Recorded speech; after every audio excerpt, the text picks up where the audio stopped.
In a sun-drenched village nestled between golden fields and sleepy hills, lived a boy named Arin. Arin was like many young souls, full of potential, but blind to it. He'd spend his days lounging under the banyan tree, watching the clouds drift by, promising himself that tomorrow he'd start something, anything, that mattered. But tomorrow always seemed to be a day away. His neighbors whispered about his wasted talent. His mother, with worry etched into the lines of her face, would plead gently. Arin, time waits for no one.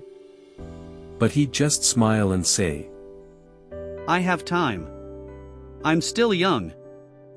That was Arin's mantra. Until the day he met the Timekeeper. Old and mysterious, the Timekeeper was a man few had seen up close. He lived in a modest cottage on the edge of the village, surrounded by clocks, ticking, chiming, silent. Some said he could measure a person's future with a glance. Others believed he had lived for hundreds of years. Arin, of course, thought it was all nonsense.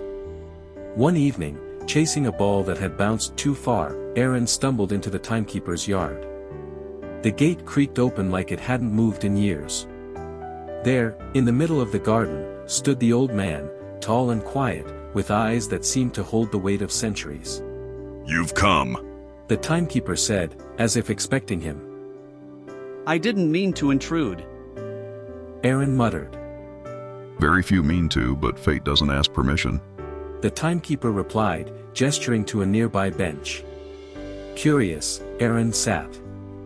The Timekeeper reached into his cloak and pulled out a small, exquisite hourglass. Its glass shimmered like it held the light of 100 dawns. The sand inside flowed slowly, steadily, grains tumbling into the lower half with mesmerizing grace. This is your life, he said, holding the hourglass between them.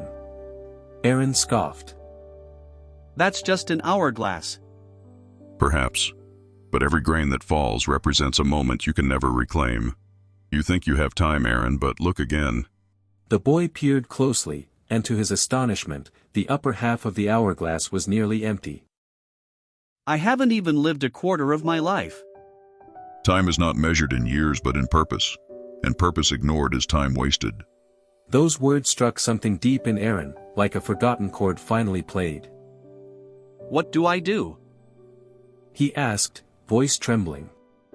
The Timekeeper smiled gently and handed him the hourglass.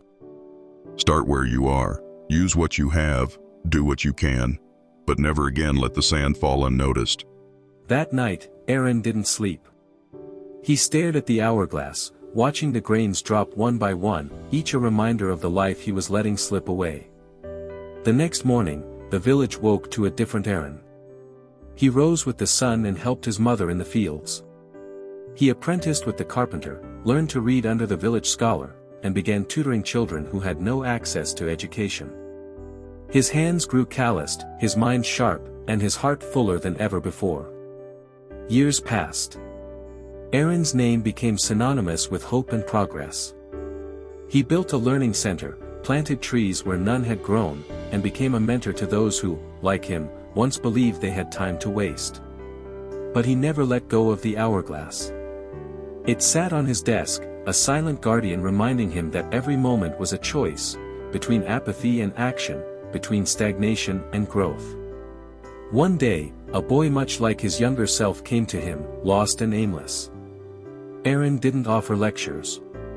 He simply handed the boy the hourglass and said, Watch the sand. Then tell me what you see. And so, the legacy of time lived on, not just in years, but in the lives touched and transformed. Because time is the only wealth we spend without noticing, until it's gone. And the greatest gift we can give the world is a life fully lived.